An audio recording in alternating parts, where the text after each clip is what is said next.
Hey guys, how's it going?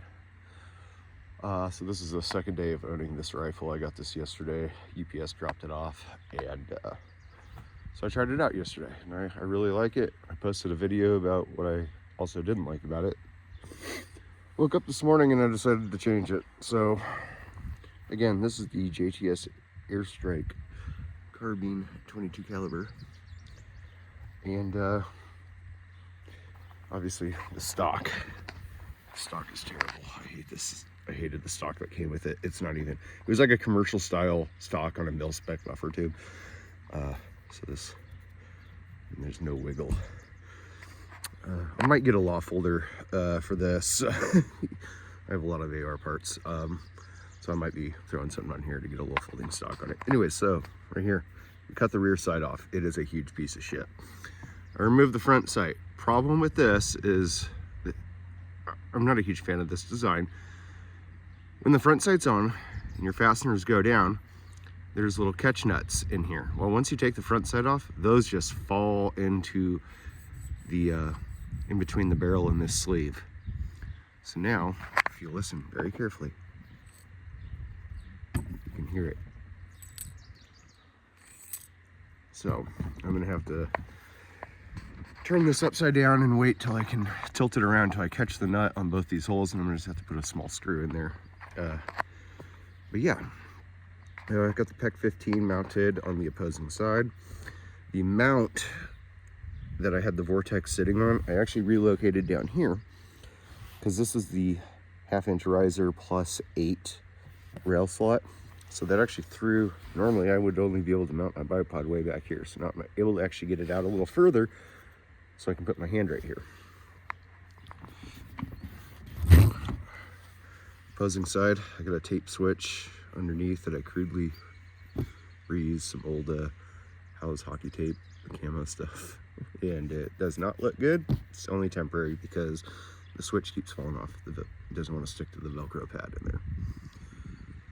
So yeah, that's pretty much the modifications that I've had to do to this thing. I actually like the height of the scope. I just didn't like the iron sights, but it still sits fine right now. But the way it was before, with this riser being right here, is almost like a lower 1/3 that you would see on your AR platforms.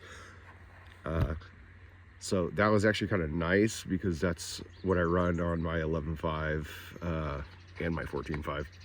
So having that on a PCP pellet gun is kind of nice, but it's whatever. I actually really like the way this is set up. I feel like the optic that's the perfect amount of eye relief with how I run.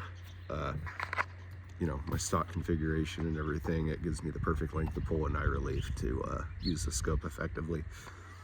So yeah, that's pretty much it. I'm gonna, hopefully some other guys who are into the air gun scene can, especially ones with this platform, can maybe do some videos on how to adjust this spring, but like the hammer spring, because I know this thing is not tunable, but there's a will, there's a way.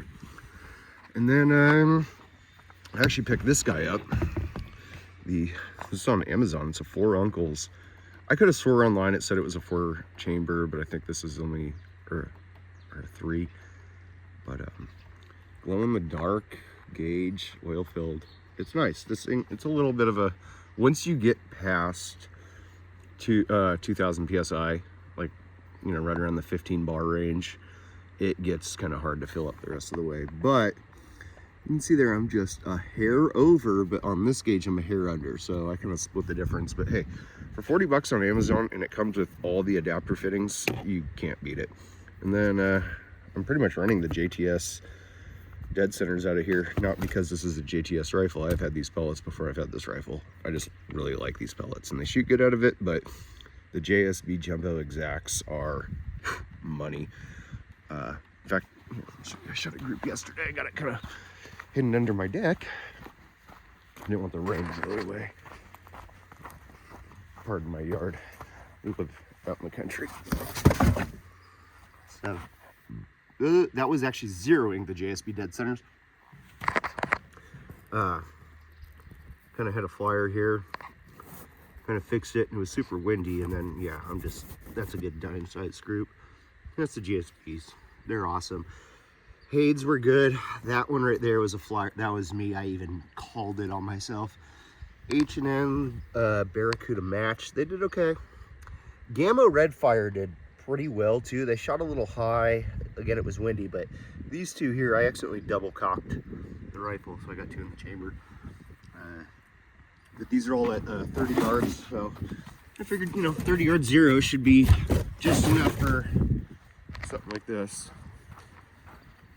I feel like I do need to invest in a chronograph because I have no idea what my feet per second is out of the muzzle with the various pellets that I'm using. But this will definitely kill squirrels. There's no question about it. It'll kill squirrels, chipmunks, birds. So, but yeah, if you guys are in the market for one of these, but you've been kind of seeing a lot of the things online regarding the rear sights and the scope fitment, and if that turns you off, hey, a hacksaw, the hex head could be your best friend to make this thing sweet. So maybe later on down the road, like I said, figure out a way to tune this, maybe even do a bottle conversion. Definitely got to get a moderator for it.